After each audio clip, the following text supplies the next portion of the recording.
Saturday night main event was last night. This is my first return to WWE for a while. We started off with a team of Sephron and Braun Breaker versus Sami Zayn and CM Punk. This was a really good match, very fast paced. The only thing I don't like about Saturday night main event is the fact you have like 100 commercial breaks during each match, which really ruins like the enjoyment of each match. There's like 6 commercial breaks during this one, which was so frustrating. CM Punk and Sami Zayn were a great team together, solid. I know a lot of people thought Sami Zayn would maybe turn heel on CM Punk. I just never saw it happening, generally just because I don't see Sami Zayn as a heel anymore. I had Kevin Owens maybe still been WWE, maybe it would have been him. However, I kind of figured Seth and Braun needed to pick up the win. What I didn't expect was the third man to be revealed on Saturday night main event. Bronson Reed completely killed CM Punk into the barricade after Heyman caught Sami Zayn's leg, which wasn't a DQ somehow. Bronson Reed ends up helping out Seth and Braun Breaker, and Sami Zayn gets killed in half by a spear by Braun Breaker, and boom, Bronson Reed is the third man for this new faction. Seth Rollins, Braun Breaker, and Bronson Reed. I love the faction. 3 great wrestlers in one team with a great manager, Heyman.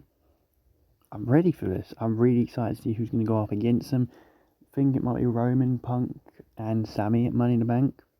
We'll have to see. But good opening match.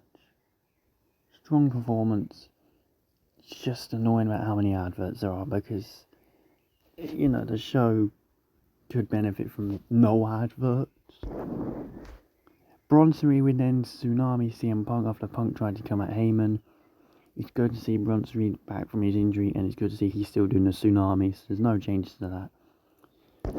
And yeah, interested to see how this new faction is going to move on, if they're going to have a name. Chelsea Green was up next to face Selena Vega for the Women's United States Championship. This was Selena Vega's first defense.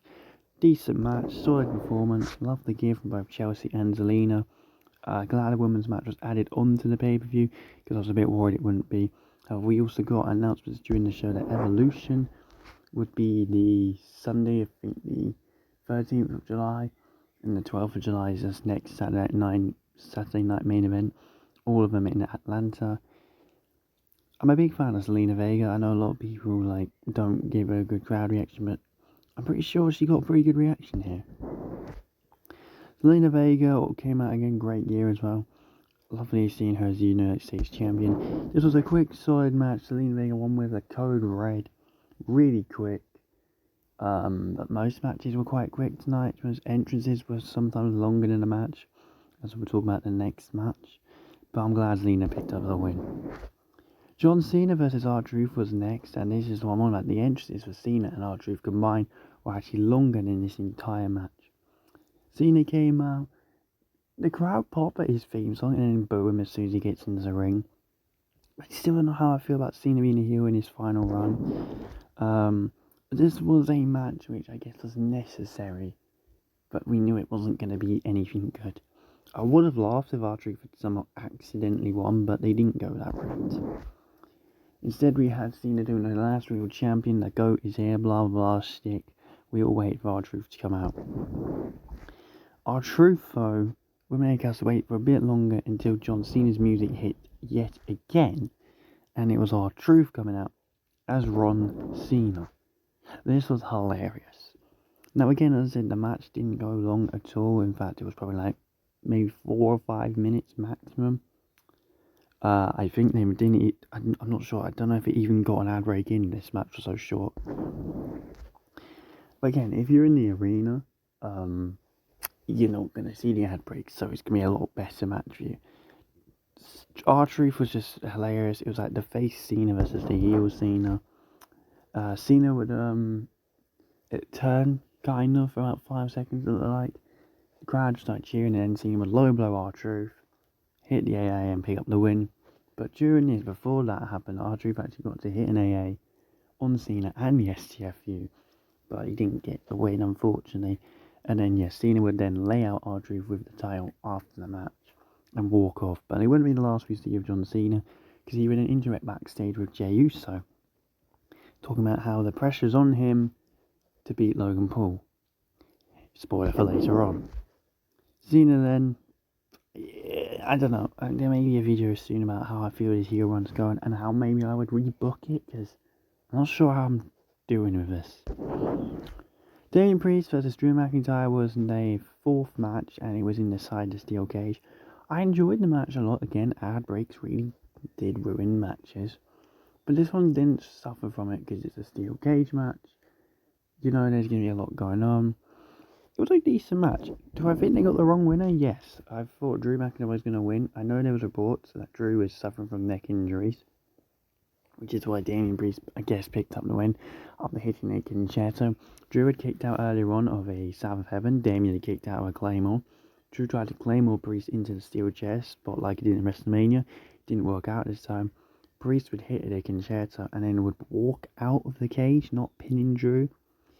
And it was quite funny with Jesse Ventura on commentary saying, "That's some bullshit, why is he walking out of the cage? That's not how you win matches." I do feel it's a bit weird. Priest could pin Drew and they didn't do it. So unless they're going to revisit this feud one more time, which I don't want. Look, I've enjoyed the feud, but I don't need to see another match between them. Drew needs to go on to bigger and better things. However, unfortunately, Drew will be out for the unforeseeable future, trying to rehab from his neck injuries. Hopefully it's not too long. He didn't want to be carried out on a stretcher. Thankfully, he wasn't carried out on a stretcher. But yeah, Drew McIntyre, it's a bit worrying actually. No Drew for a bit, no Liv Morgan still, no Kevin Owens. WWE are losing some big people, but Drew is one of the big heels they've just lost. They lost Kevin Owens, who was another big heel. Does that mean we're going to have some new heel turns coming up soon? It's very possible, because Drew was one of the best heels, I would say, and to lose him for a bit of time, it's not great. Finally, the main event, Jey Uso versus Logan Paul was up next. I guess the next big heel is Logan Paul these days. I'll be honest, this match was okay. It wasn't a terrible match. Loved Jay's entrance, loved Jay's gear. I think he wore this gear at the Saturday Night Main Event where he lost against Gunter. I can't quite remember, or it was the Royal Rumble gear. Either or, I loved the gear. The crowd was going crazy. The building nearly blew off. Jey Uso is still over. People who boo online, no one cares.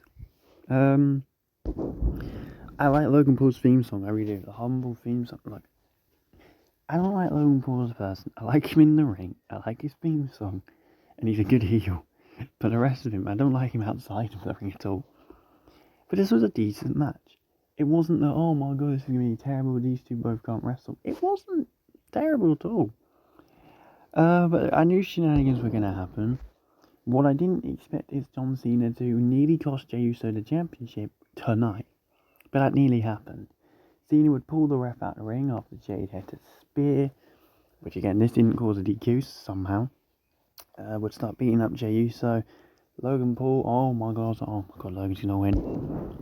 And then thankfully, legendary return, number 2 of the night. Cody Rhodes music hits, the crowd goes crazy. Yeah, I thought the crowd were booing Cody. It was just fucking Vegas. Vegas don't like Cody Rhodes, and we're going back to Vegas next year at WrestleMania. Poor old Cody. They're going to have to turn him heel. Cody would come out and attack Cena. Logan Paul would try and get brass knucks, but Cody would get rid of him. Well, he wouldn't get rid of him. Jay would then hit the spear. Splash. Jay would retain the title, so Jay did win the title still, retains it. Cody would hit a crossroads on John Cena, and he'd say, "Enough, you've ruined enough wrestling for now. You have a partner in Logan Paul, I have a partner in my brother, whatever it's Jey Uso. We'll see you two at Money in the Bank." Which goes to the rumours recently of this week of Jay, Jimmy and Cody versus Travis Scott, John Cena and Logan Paul in a 6-man tag match. Please, God, no. Do the tag match, not the 6-man tag match. I love Jimmy, but no. Don't do Travis Scott, or at least put someone who's actually... Put the fucking Rock in this ring, I don't care. Oh yeah, but Cody would come out help Jey Uso, and I love seeing Cody and Jay, the tag team, reunited one more time. But it'd be interesting because it's good to have 2 6-man tags at the flipping Money Bank. Because Roman Reigns, I'm assuming, is going for a return soon. But yeah, Cody Rhodes, people said he was going to get booed when he returned. No, he didn't. You're all wrong. Cody doesn't get booed. Jey Uso's still over as hell. Saturday main event was a decent show. It's not a pay-per-view, so I can't say that it's a pay-per-view level show. However, the opener was good. Selena versus Chelsea I really enjoyed. R-Truth Cena, it was what it had to be. It was a squash match. Truth getting a funny bit of offense in. I still would have preferred R-Truth to accidentally win. Damian Priest versus Drew McIntyre, I enjoyed it for what it was. The steel cage stipulation isn't always the best. I don't know how him walking out of the cage made much sense. It was a weird ending, I guess. And then Cody coming out to help in the Logan Paul Jey Uso match. You got two returns with Bronson Reed and Cody Rhodes. You got Cena trying to ruin wrestling even more. I didn't mind it. It was a solid 7 out of 10 show. I am not going to be back full time yet because I'm still struggling with a lot of things. But this is the first video in a while, and there will be more eventually. But thank you all for watching. I enjoyed that main event. NXT Battleground is tonight as well, so I'm hoping you can try and do something on that as well. But until then, I'll see you next time. Bye for now.